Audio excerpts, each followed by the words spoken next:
News के साथ मैं हूं मनाम मंदोखेल। उम्र 75 साल मगर जज्बा बिल्कुल जवानों जैसा। आज आपको मिलवा रहे 75 साल अब्दुल वाहिद हजारा से, जिनकी कहानी कुछ यूं है। उन्होंने 75 साल की उम्र में घर बेचने के बजाय यहाँ पर 450 से ज्यादा फलदार दरख्त लगा दिए।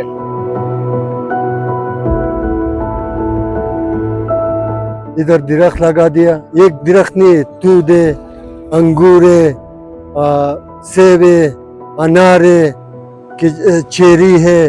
हाफ साल हम लोग उनके इधर से काम भी करता है, ये नाली सी सफाई भी करता है। सारा देखो, ये खुदा भी अमरदाजी कंबर का निशानी है।